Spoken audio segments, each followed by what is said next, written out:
Welcome everybody to Embodied Impact. Today we have Cato Vermeulen with us. Cato is known to be an astrologer, a spiritual teacher, and public speaker, traveling the world to share her deep healing medicine, to expand consciousness, and her gift is to make the intangible tangible, transforming the mystical into the physical, helping you grasp onto your soul's evolution and its karmic lessons through the lens of evolutionary astrology.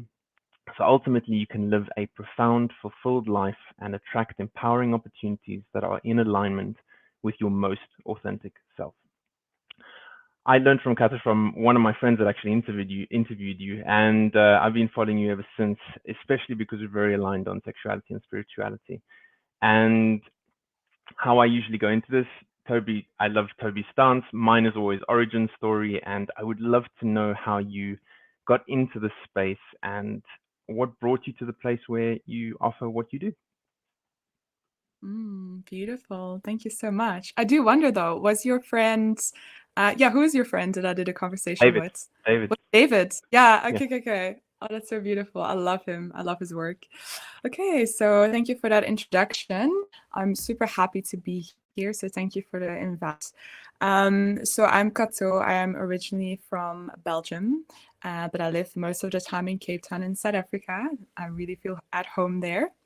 And yeah, I mainly work with the tool of astrology because I basically grew up with this. Like it's kind of like a second language in that sense. Like my mom, she kind of raised me with this, you know, like I remember when I was 10 years old, these were the conversations that we were having when we were having dinner or when we were going on holiday. And then she was like reading my chart and the natal chart of my girlfriends at the time. And we were just like all so fascinated about this tool that it can like tell you so much about yourself, and especially like when you're this young, you have no clue who you are.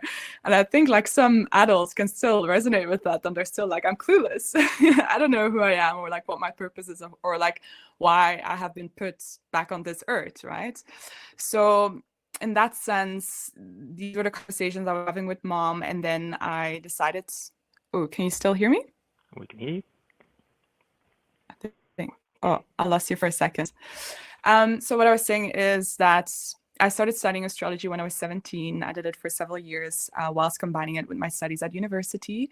And yeah, when COVID came, which is 2 years ago, that's when I decided actually like, okay, I want to do something more meaningful with my life. You know, I want to bring people the deep healing medicine, like something that, like a tool that has changed my life so massively. Like I want to share this with the world and offer it to them. And like, yeah, and that's how my baby As Above So Below was born.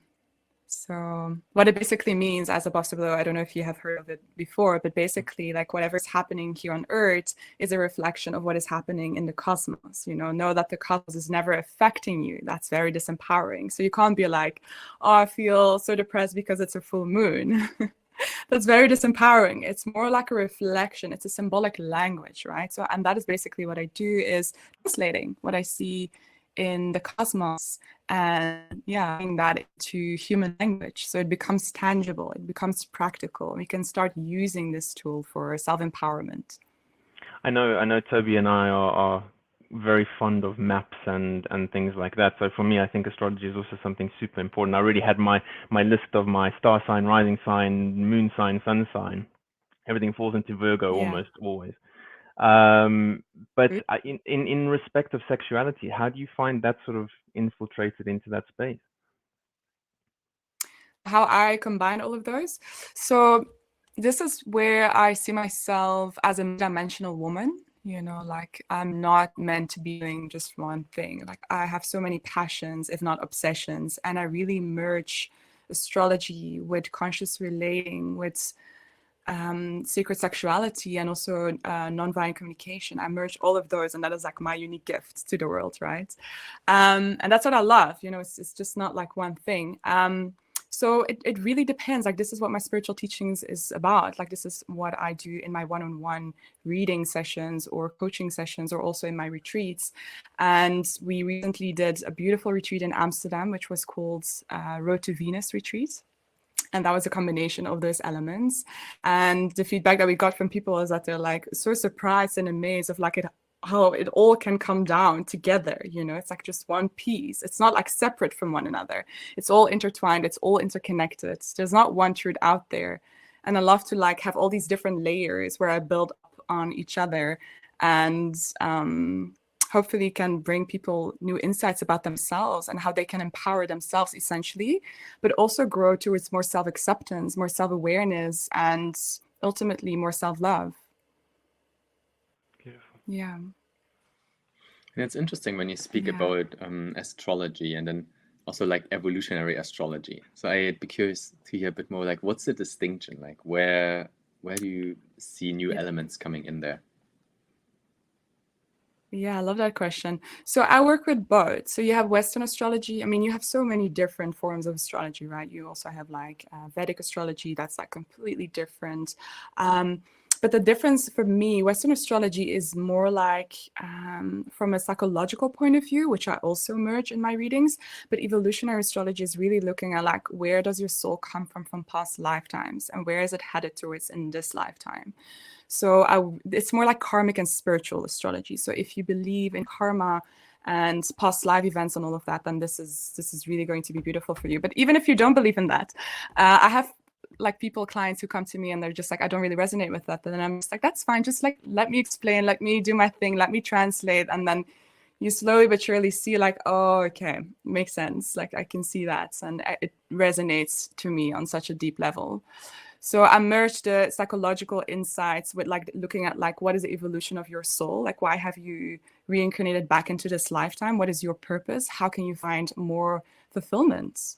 You know, because like my clients, the range is like between 20 years old and 40, I would say. And most of them are around like 28, 29, 30. I don't know if you have heard of the Saturn return before. No. Have you not? Okay. So Saturn return hits, it's actually the most popular in astrology. So people who don't know anything about astrology, they usually know a little bit about Saturn return because it can be quite an intense period in your life. You know, it's like it's at its peak at age 29. And it's really like a period where we're going to be taking more responsibility. You know, we're becoming detached from our parents. We've always looked at our parents, like how they were doing life, like how they were making the decisions and what that was based on and like what they believe in. And now we come to this point in our life that we're just like, who am I? Like, what do I stand for? What do I believe in? What do I want with life, right? So we see a lot of people like doing serious things, like getting married or buying a house, moving overseas, or, you know, like starting something major or bigger that also requires more responsibility in that sense. So yeah, a lot of my clients are coming to me around that age because they're just like, okay, I've lived my life up until now, but now what? Like, what am I going to do? Like, where does my purpose lie? And this is what I'm so passionate about, is like giving those little aha moments. But the thing is with astrology, I always say it's like a reflection of your intuition. So I'm nothing going to say that is like meant to shock you in a way, because it's about you. It's more like a remembering of putting you back onto that path and like helping you pivot until you have found your path that is fully aligned with your highest potential and feels like a full body yes. Does that make sense? Absolutely. Can't see your video, Cato.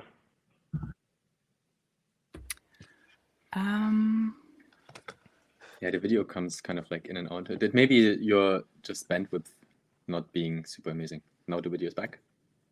Nice. But can you hear me clearly? Yeah, audio is good. Okay. What I was really I don't know what's happened. What I was really curious, sorry, Cato, what I was really curious about there is that, you know, you speaking about the position of intuition, and what tools do you use to sort of heighten that intuition when you're working with your clients? Do you mean like for myself, or to like I'm working with my clients and how I connect with my intuition? And well, I think both are valuable questions. Yeah, I don't know. Like I have a lot of Pisces energy in my chart, so that's a water element. So like I just have a really good connection to my intuition, I would say. I mean, it has taken me a while to like fully rely on it and fully trust it, and it's been quite a journey.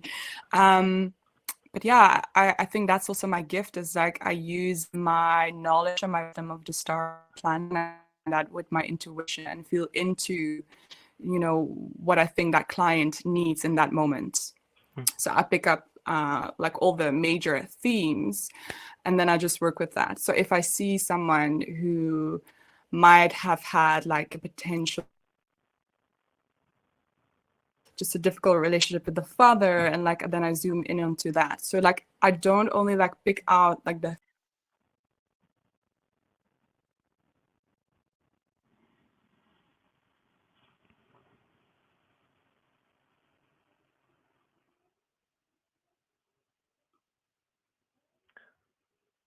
Sorry, guys.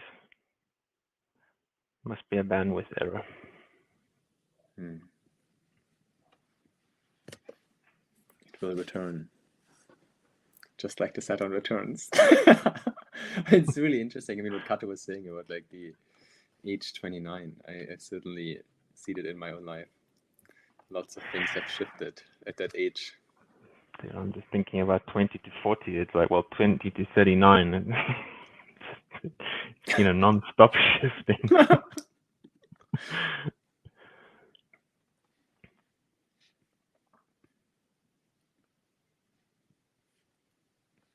So are you born in sort of like a Virgo space actually then? Star sign Virgo, rising sign Aquarius, moon sign Virgo, and sun sign in Virgo. So everything is very much there. Fascinating. I mean, I came in contact with, interestingly, with a friend of mine. Her mother used to do astrology when I was 16, and she did a star chart for me at 16. And I know there's a lot of skepticism around astrology in general, but I think if you have someone like Cato that does a full star chart, does that, it's such a beautiful experience in itself that you really do have that map that just is a nice sort of pinpoint to go back to every single time. You know, it's like we were talking before about Richard Rudd as well, and it's super helpful. I think in general, any kind of map is something that's quite a nice holder going forward. Cato, we started nerding out a bit on our like Virgo as a star sign. Yeah. Maybe we can kind of I love move that. into that space a bit. Because I mean, obviously, I mean, astrology could be a really interesting map, and I got my natal chart done a few years ago, and it was such a profound experience, like seeing it, and maybe connecting it with the sexuality piece. I'd be really curious to hear your perspectives on what does Virgo really mean from sort of like the cosmic projection onto the Earth plane from your angle. But do you want to tie it to the sexual point of view, or do you just mean like Virgo in general, like what that archetype stands for and represent? Yeah, let's go into the archetype, and then also like how do Virgos express themselves into the world? So are you guys both Virgos? Funny enough, we are indeed. Ironically. I love that so much. I actually also have a lot of Virgo energy in my chart. I have like my Venus, my Mercury in Virgo, my North Node, my Lilith. So big Virgo energy tonight, guys. This is amazing. We should start a club. Yeah, so Virgo is the sign of the zodiac. It is ruled by Mercury. It is an earth sign. So it's very much connected to, you know, the practical side of life. It's very organized. It loves the tangible worlds. Very much connected to nature as well. And maybe also like to like be in nature or like work with food or anything that has to do with the body and all of that. And I noticed Virgos are actually the perfectionists of the zodiac. They say that Libra is very perfectionist, but I find, yeah, Virgos are very much so as well. Have you noticed, both of you? I can certainly see that, and also like the organization, you know, organized. Yeah, like structure, order. Like yeah, so much. Working hard, making money. Yeah, very analytical, detail oriented. Yeah. But horses are like the work super body focused, you know. Sorry. And say equally super body focused, you know, really the connection to the body, the natural world is sort of like, let me go and be in my own space in nature rather than kind of connected in the hustle and bustle of sort of the family. Yes. Do you guys also notice that you're quite critical? Like focus or get lost in the nitty-bitty, gritty details? Self-critical more than anything else. I think that's Yeah. learning how to sort of surrender to myself, and there was a lot of self-acceptance on the journey. Yeah. Yeah, I definitely have it. I'm so critical towards myself, because obviously my Venus is in Virgo. So when it comes to beauty and my work, I'm like the perfection. Like it needs to be on point. It needs to be beautiful. It needs to be perfect. But then you can also ask yourself, like, when is enough enough? When is it going to be perfect? You know, so you can't like keep beating yourself up because it's an illusion, right? So like the reason why Virgo has reincarnated back into this lifetime is to learn all about wellness and health, but also your gift is to make it practical, make it more tangible, and making things more efficient. You know, you're constantly looking at how can we improve this? How can we make it better, right? It's so good at like having boundaries and decluttering. Anything that's not in alignment or that's not good is just like no. So yeah, do you guys feel that? Definitely feel you on the letting go. I'm such a sort of like, okay, cool. And it's almost to the point where just make space for the new things to come in. You know, everything that's no longer like fully resonant needs to leave. Yeah, I really love the creation of space, sort of like creating the absence of things, you know. My partner always jokes Yeah, about it's it, but like I just love it's like a nothingness, phase you of know, sort of the purification. ability for new things to rise. Yeah. And how are you guys with control?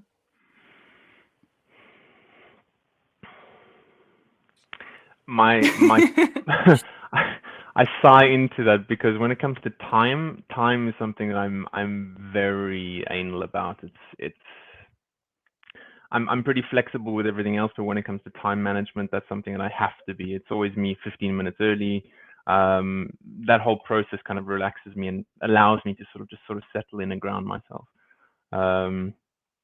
But what's quite interesting for me is you know, the questions that you're asking, I think are beautiful questions, because they're making me think of a younger version of myself, and with that came a lot of, I guess, toxicity in this. You know, it's like, you know, I guess when I think of the Virgo in me, yes, it was very critical. Yes, it was very controlling. Whereas now it's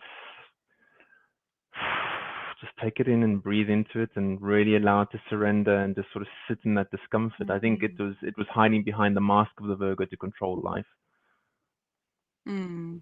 I think that sense of control creates a sense of safety, right? Yeah. Safety within yourself. Yeah, beautiful. Well, as you know, because you guys have done a natal chart reading before, right? As you know, you are so much more than just Virgo. This is just your sun sign. Like, and this is what I love about astrology. It's like so layered, you know, it's like interpretation over layer, and then it all comes together. And this is the art of being an astrologer, is like where you put all of this information together and like translate it into human language. But as you know, there's like 10 planets, so you're so much more than your sun, right? So you also have your moon sign, as you know, you have your Mercury, your Venus. They're all standing in a specific sign and house. So house stand for life areas of like where this energy manifests. And these planets are also making aspects with one another. So that's going to add like another layer to the interpretation. So when I look at myself, my big tree, that's what you call it, the sun, moon, and rising. Mine is Leo sun. So Leo energy stands for boldness and leadership and organizing and creativity. I have then my moon in Capricorn. So the moon is connected with like your emotions and your internal state. And like you need to nurture your moon on a daily basis in order to feel good, you know? So how do you come back home to yourself on every single day? So my moon is in Capricorn. So that means that business and working and making money is like what brings me that emotional fulfillment.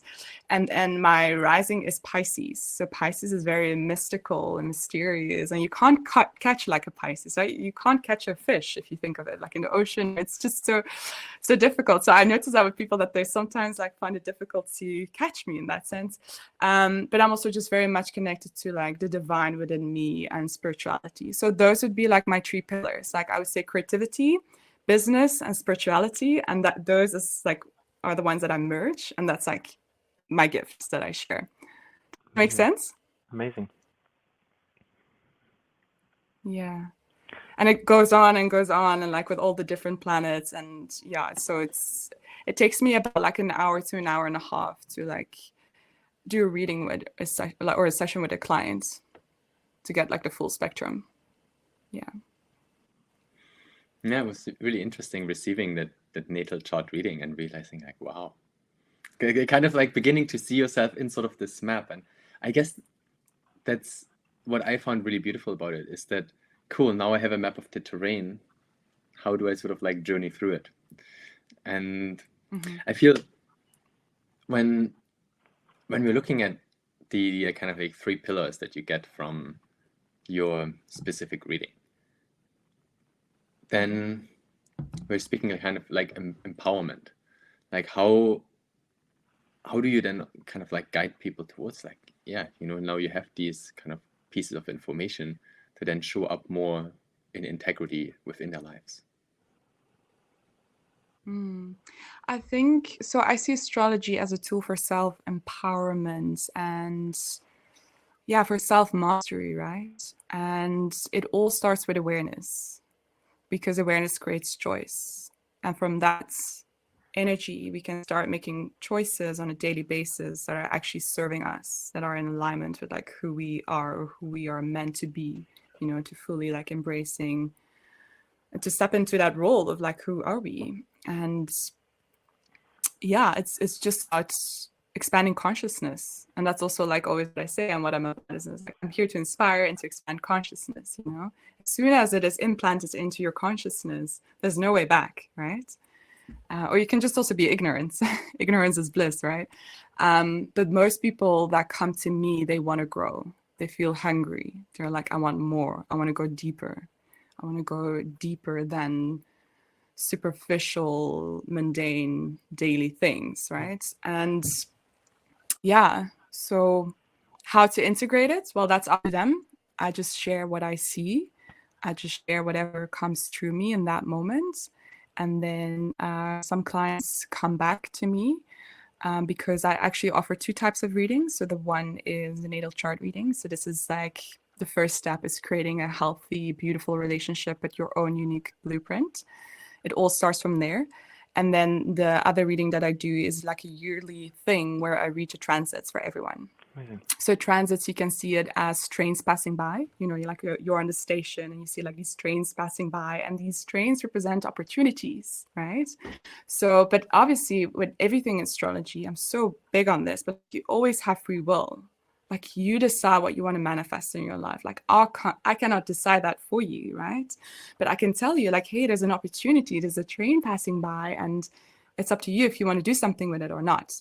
If all these trains are passing by and you're just sitting at home in your couch and do absolutely nothing about it, then obviously nothing is going to be manifested, right? This is really how we are going to be consciously creating with the universe. And I'm all about that.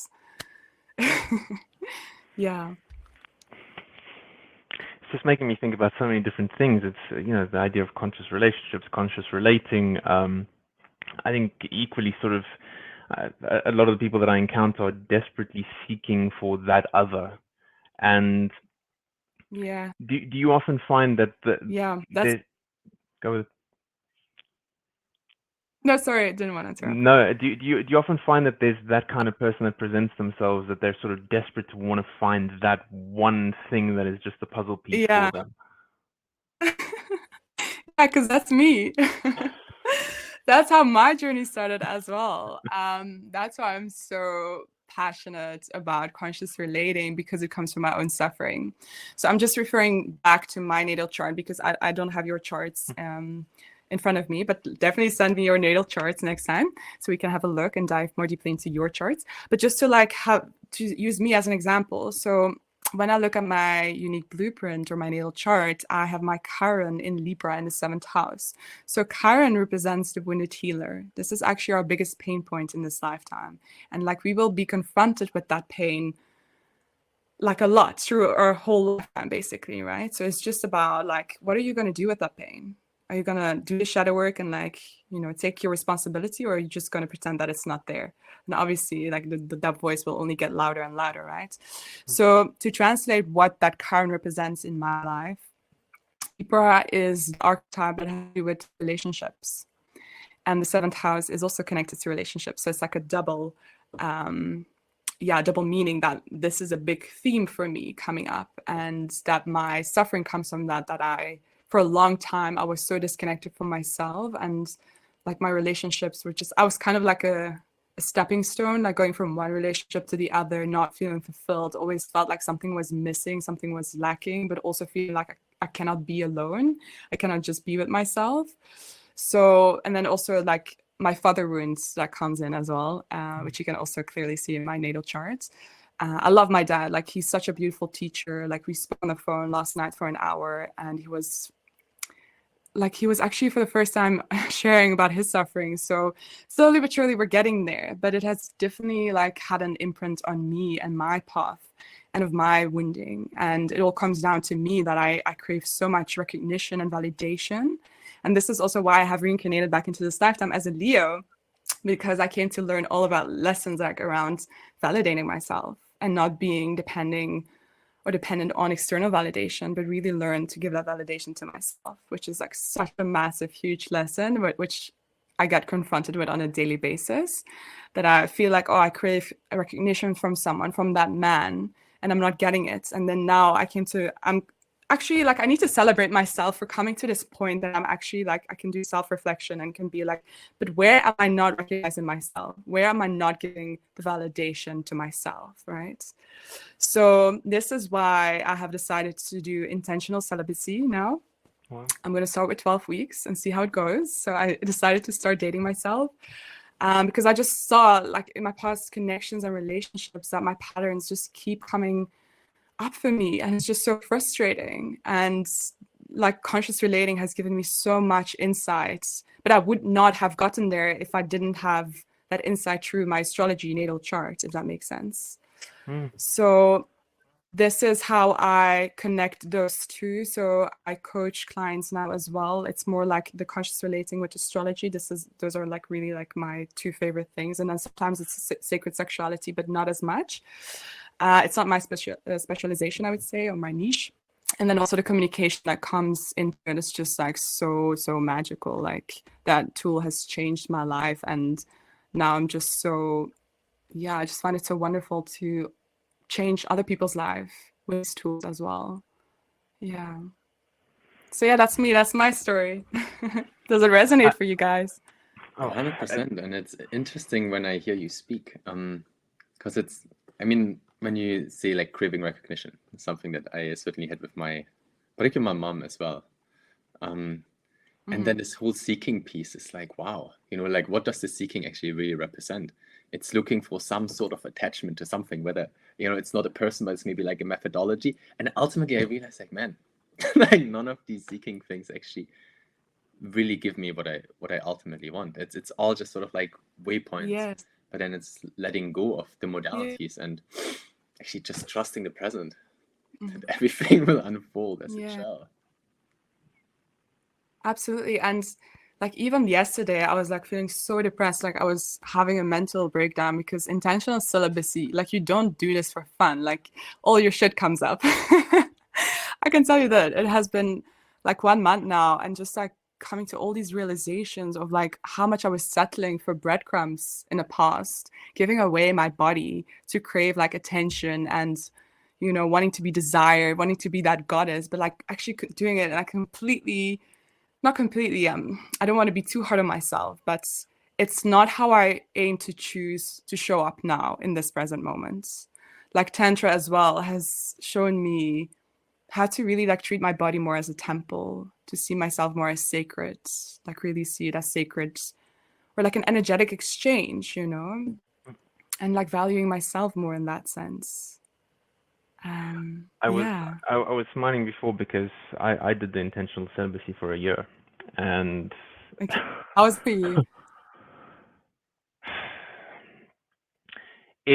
It was probably one of the most profound experiences, but I think in many respects what came with that was cutting everybody out of my life, which in many respects I have since gone back and tried to make those reconnections and you know, reconnect with people again. But I think if I was going to do that again, I probably would have given a bit more insight into the people around me, or provided insight for the people around me as to why I was doing that. Not so much just sort of going, look, I just need to cut this off and just sort of detox everything.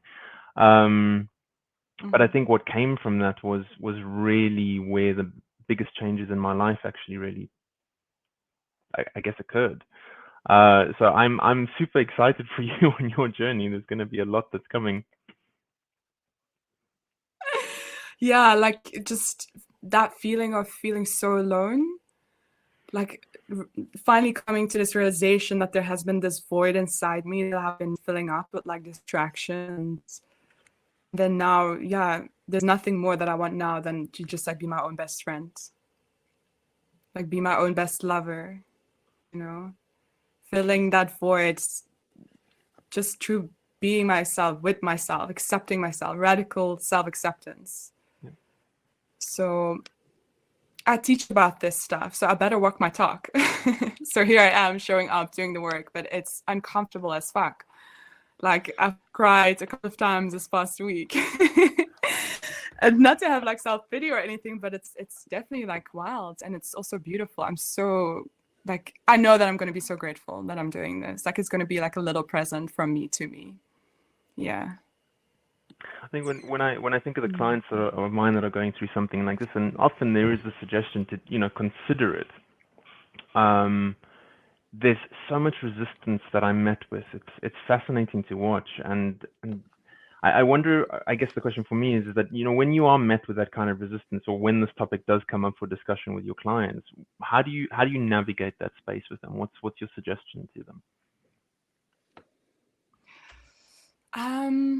That's a good question, because I haven't really recommended to anyone yet, because I literally just started my journey and I wanted to see like how I'm doing it. I first want to walk that path myself to see like what it's like before I can guide people on to that journey. So, but I'm curious, like, why do you think that people show resistance? Like, why is it that they don't want to do it? Is it because they feel like they don't want to let go of that old identity in a way? I guess for me, it's always or at least, you know, in the experience of the clients that I work with too, is the script that they carry. There's almost this ideology of, if I go celibate, it means that I'm never going to get the person that I'm going to be with. It's always attached to loss, sense of, if I'm not persistent and I'm not sort of driving and striving towards finding that other, my age is against me, this is going to happen. There's an interesting narrative that really goes around that, and I think that's a good starting point for me to really unpick that with that person. But then I do wonder, though, if that is like the right space energetically to attract or to call in your divine partner. Because it kind of sounds like I'm actually so desperate and I'm starving for love. And, you know, it's kind of like the short way, the shortcuts. Correct. Yeah. And this is where I think a lot of people fall into that space where it's, you know, if we're going to really restart that relationship with oneself, simple question, how is your relationship with yourself sexually, as an example? Yeah. You know, do you step into that space and do you give yourself the love that you need just on that foundation? And usually the answer is no. Yeah. I'd love to bring in a question. This is when Tantra comes, right? Since we're getting into this like whole relationship and like sexuality space here, May had asked a more complicated question that I think would be interesting to get perspective on. So she's like, relating to sexuality, I have a South Node in Scorpio, and could this be the reason that she's in a pattern of intense relationships, whether like it's zero or like nothing in terms of like sexuality? And then just recently found this extreme, she was in love with a monk in her head and unknowingly being in an asexual relationship where sexuality non-existent, or in a relationship that are like purely sexual. Then her North Node is in Taurus, and so she feels that she's still not out of the shadows in the South Node of the Scorpio.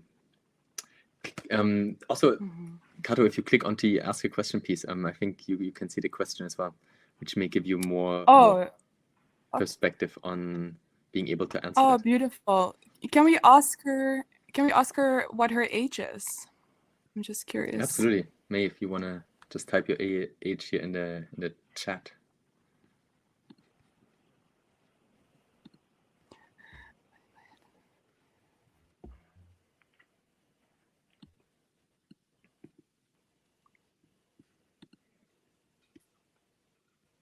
At 29. But is she 29? Ooh, Saturn return, baby. Oh, she says she was with this asexual Okay. person since she was 29, and now she's 36. No, 36. She's 36. Okay, 36 is also a significant age. That's when you know return hit. Also have to do with your purpose. But thank you, May, for asking that question. How can I? Oh wait, sorry, I did something wrong here. Okay, so I can definitely speak into that. The fact that you have your South Node in Scorpio tells me that you come from a past lifetime where there was like a lot of intensity. There was a lot of drama and crises, and you're so attached to that crisis because it makes you feel alive. So maybe there's also an element of like attracting karmic relationships in this lifetime. And it's just like such a big roller coaster, and from one drama to the other, and just like, whoa. And you think that you mistake it for like, oh, he must be my soulmate because there's like such an initial spark, right? Whereas actually people who are good for you, you don't have that initial spark with. But it's just like a Scorpio element that Scorpio likes to go deep. It's very sexual and it wants to like go deeper and deeper and deeper. So it can go both ways. It's very black and white. It can, like, when it comes to sexuality, it can be like very tantric, but it can also be very dark, because Scorpio rules the underworlds. So your lesson or your karmic tests in this lifetime is really all about like building stability and being grounded in your body and in your life, and filling the bank, and like have an income for yourself, and like maybe be a business owner and all of that, and have relationships that are actually good for your nervous system, that are not so turbulent and hectic for you. So yeah, relationship wise, it can be quite intense. And like around 29, that is that flip. I see that a lot with everyone, is like around the Saturn return, there's like an activation of your purpose, right? That you're like going from your Scorpio energy more into like towards the Taurus energy. And now that you're 36, you have your half nodal return. So no, you have your nodal return, sorry. So that's also a question of like, okay, what am I going to do? There's like another activation in your purpose, right? Was there another part of your, does that answer your question, or what else was there? I feel I'm still. So you'll never get out of the shadows completely. Like you'll see, like with the North Node and the South Node, it's kind of like a pendulum. You'll move from one side to the other.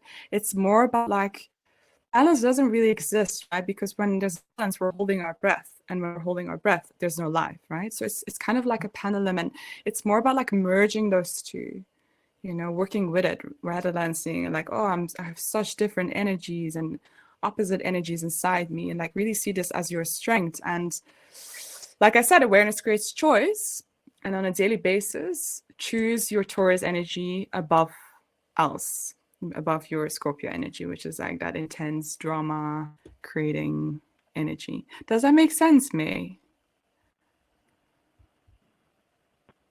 I think it's such good advice in that in general. It always makes me think of, are we making healthy choices in life? And when it comes to sort of sexuality and relationships and things like that, a lot of the time we have to resensitize ourselves into healthiness and what that actually feels like, rather than sort of being attracted to that charge, that Scorpio charge, because my favorite is a Scorpio. Being a Virgo is a Scorpio through and through and through. But in terms of grounding myself in healthiness, no.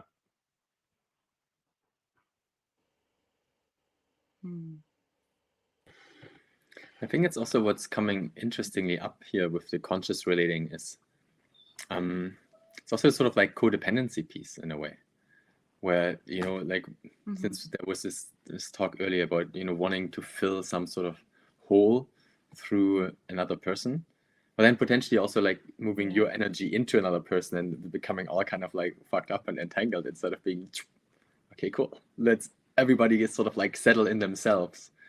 And I think what you're presenting here with the astrology and the natal charts is it's quite a beautiful map to actually find yourself at home in yourself, so that you then, you know, with choice can connect and come out, rather than continuously being sort of like outward and trying to find a home outside of yourself. Yeah, it's a journey to wholeness, you know, walking that path of remembering who you are and what your worth is and what you came here to do. And I mean, I resonate with that a lot because, like, I've attracted a lot of karmic relationships as well. I mean, not a lot, but like if I had 2 massive ones, long relationships, I was like, whew, quite a roller. And I thought that was love. I thought like, oh, there's such like a spark and like, ooh, so much passion and like obviously sexually it's so attractive. But realizing now or like looking back, it's like that wasn't love. Like, I was fighting for getting my recognition. I was fighting for being right. I was fighting for my existence, the right to exist, taking up space and all that. So yeah, it's a beautiful journey. Do you get go ahead. No, just looking back at this, so I mean, what you just said, that in many ways, I think is what media portrays as like, this is like a good relationship. There's romance, there's passion, there's spark.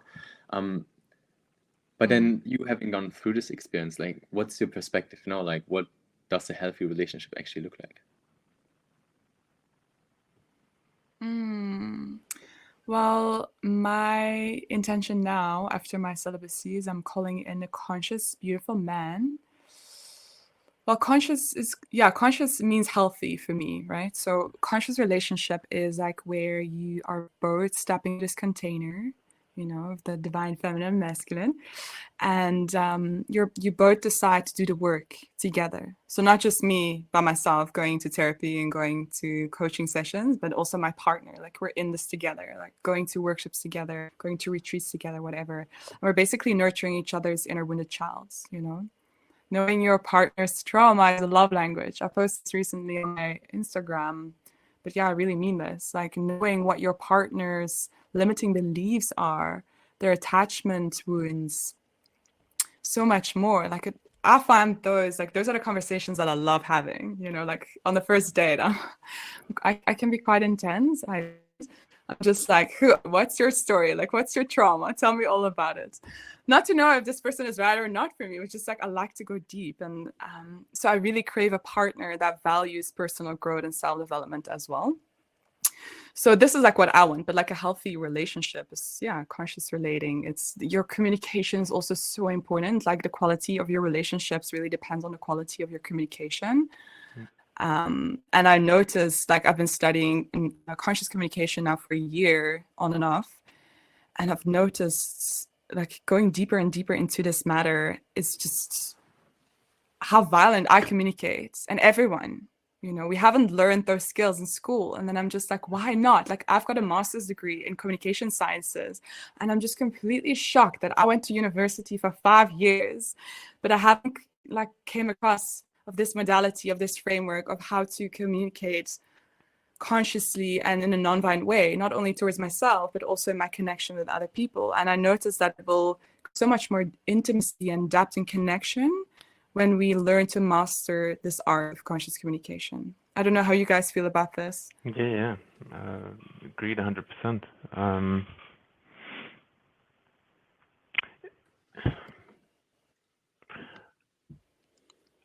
I guess the dilemma that I always sort of find is that there's always one person that's more willing to do the work than the other. And then they almost sort of feeds into this codependence or reliance on the other doing the work, rather than actually stepping into that space and doing either the work, like you say, as a togetherness process, or actually just take it upon yourself to really do something.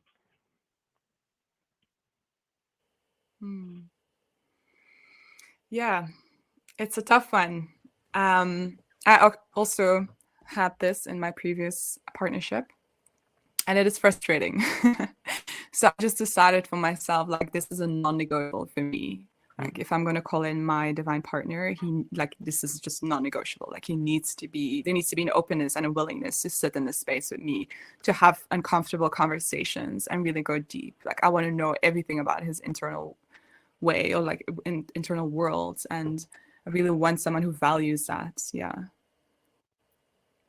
I think it's a beautiful expectation. I think, this is something I also sort of test people with when in the dating world, right? What difficult questions can you ask from day one, so you're already sifting out the 50% that aren't going to be bringing any value to the table?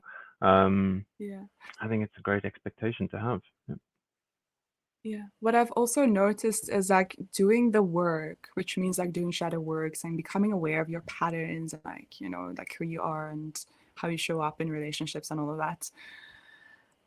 Like, it's not like from the day that you start doing your work that these people that are actually not good for you, that they won't like come into your energetic field anymore. I see it more like as a high status club where it is like a security guard now, and there's more discernment, there's more boundaries, there's more like that it becomes easier to spot the red flags. So I also recommend people like write down the red flags and the green flags and the orange flags, the one in between. Not only for other people, but also your own red flags. So you're aware of that as well. And when there's more discernment, the security guard will be able to say like, hey, I feel very attracted to you sexually, but I recognize this pattern from the past and it's actually not serving me. So I choose to do it differently now. So I'm not going to entertain this connection even further. And I'm going to communicate that as well, like in a conscious way, in a beautiful way, and not just ghost them, because that's super unconscious, I think. There's no judgment there, by the way. We've all been there. I've definitely been there. But that's not how I choose to operate now. So I definitely noticed that level of discernment, that I'm more like, okay, I know now better with who I want to spend my energy with and like my time and invest it, and with people that I'm just like, okay, no, this reminds me too much of my father wounds and of my relationship dynamic with my dad. So I'm not going to go for that one. Major red flag. And I think it's also beautiful to have that level of self-compassion, where it's like, we all need to go through our things and like mess things up and like have experiences that actually show us like, holy shit, I'm capable of that. I didn't know. And then I feel in that sense, really helping us to become, more well-rounded, because I've also like experienced things and done things that I think I didn't think I was capable to do. But then it's like the circumstances trigger moments where it's like, holy fuck, that sort of like maliciousness is inside of me. And then, in a way, being compassionate with that and feeling like, wow, how can I now safeguard that in like future relationships? Or, I mean, when you spoke about the security guard, I also noticed the kind of life tests, because I'm currently having this experience of like a few people wanting to come back into my world, and it's like, man, I actually decided for you to like not be part of my world. But it's interesting, like it's almost like there is that game, like, is the boundary strong enough, or is there a different channel where these people could come into my world, where they come into my world in a meaningful way rather than in a sort of destructive fashion? And it's such a game to sort of like be like, cool, like what's happening, being the witness of the energy streams here. Yeah, and I think the universe is going to keep testing us. It's going to be like, are you ready to up level, or are you going to settle for this? Like, what is it going to be? So we keep like getting these little triggers and moments of where our boundaries are being tested. Yeah. And it's just like a matter of fact of like how, I wouldn't say like be strict with your boundaries, but have firm boundaries. And sometimes you need to repeat that boundary to people because they don't know what a boundary is. They haven't learned. So to protect yourself, have firm boundaries. I love the idea of the security guard, because it's almost, I guess, taking the analogy even one step further is how can I empower that security guard within myself to actually be the gatekeeper? I think if I had that analogy a while back, it might have served me a hell of a lot better than just the idea of boundaries, because most people also just can't get their head around the boundary. Whereas a gatekeeper, he's going to beat the shit out of me if I step into that space again. Yeah. It's a nice one. I will assume that, if I may. Yeah, beautiful. Yeah, amazing. So, I yeah, do want to ask you guys, like, what is a conscious relationship in your eyes? Like, do you resonate with what I've shared about it, or is there something that you guys want to add to that? I feel what resonates for me is that healing container. And I think another big component in it is like, do we have a similar velocity of development? Because even though, I've been with people that were developing, if our speed of like development is sort of like misaligned, then ultimately over time we're going to like develop apart from one another. And so I feel for me that big piece is, are we developing at the same speed? And also, are we wanting the same thing in life, right? Because that's what I'm noticing as well. As like a shared vision is so crucial. Like, are we Yeah. building something together? Whether it's babies, whether it's a home, whether it's like a world journey, whatever it is, I feel there needs to be that individuality and togetherness. Like, I do my thing, she does her thing, and together we have a shared project. And this is where sort of like our energy drives towards, which then allows us to have hard conversations, to in a way meet each other in the act of the doing. It's like, wow, this is really where character shows. Yeah. Yeah, so I've heard two things in your story, which is like basically having a similar vision or aligned vision, but also when it comes to values, right? So you like the same values, and this all comes down to like how compatible are you? And what I think of like compatibility, what comes up as well is like having similar interests. It doesn't have to be the same interest, obviously. Like my partner doesn't have to like everything that I like and that I love, but there needs to be like a willingness to like explore and, a keen interest into your partner's world and then into their interests. And then also something that I want to add to that compatibility is sexual energy, right? I actually want to ask you guys, like, do you think like if you're not sexually compatible from the beginning, do you think this is something you can work on or not? The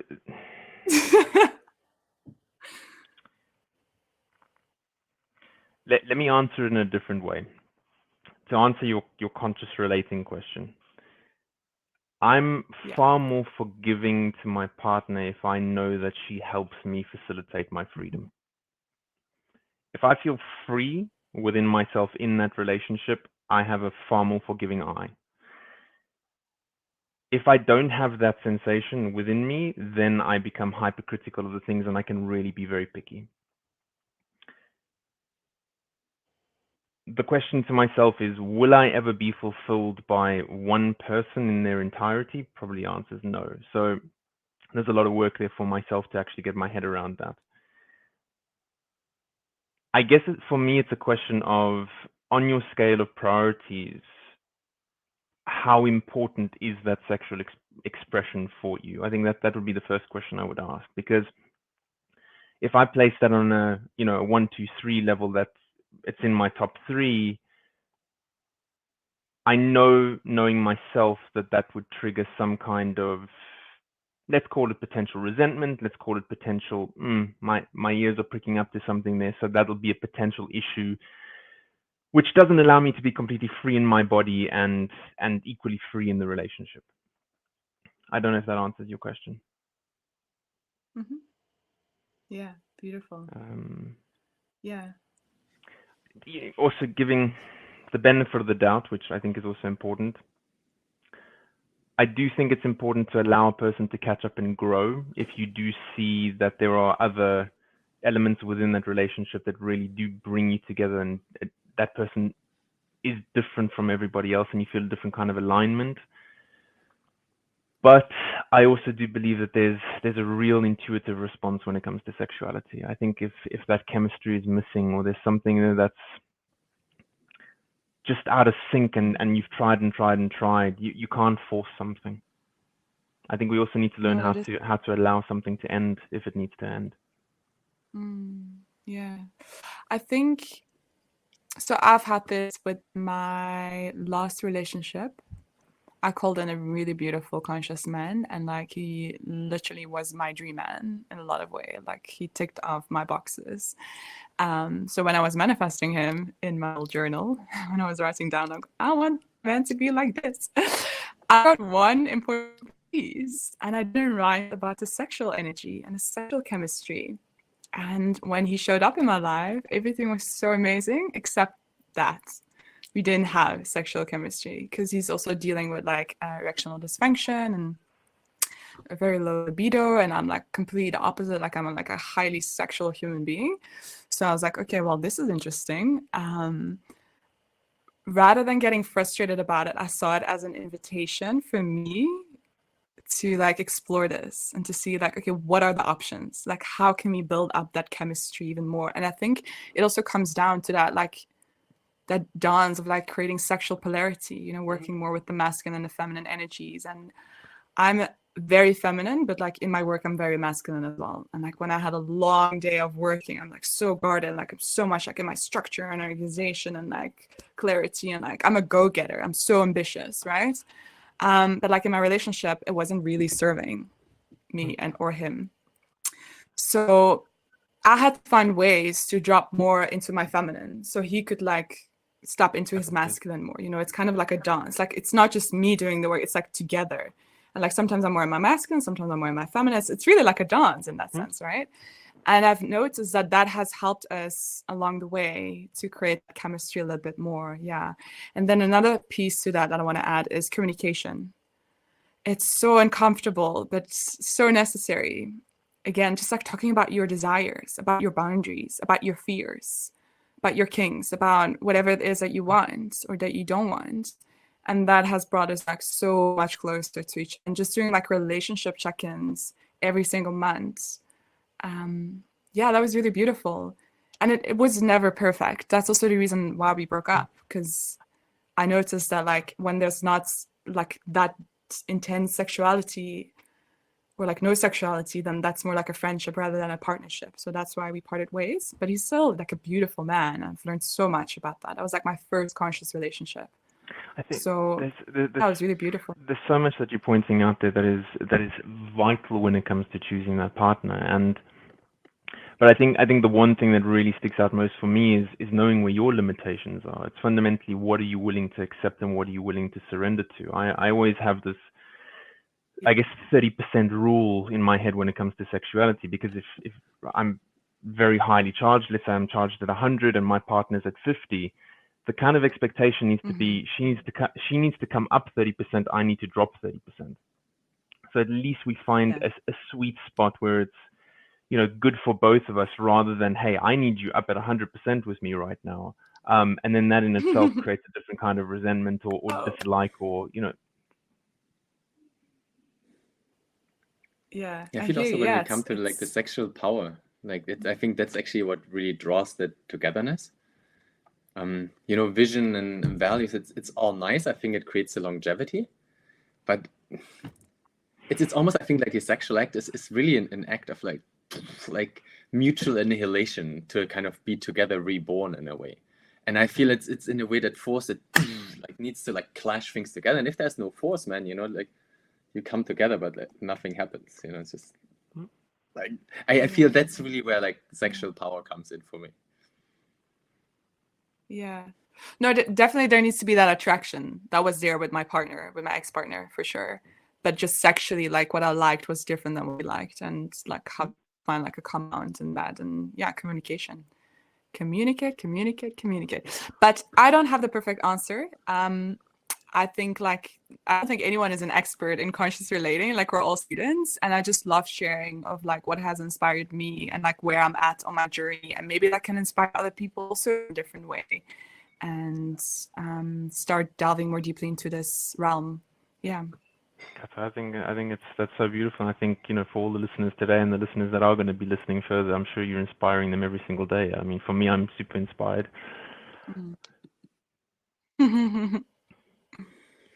Amazing. Yeah, let us bring this episode to a close. If there's anything, Cato, that you want to share, we have all your links in the description.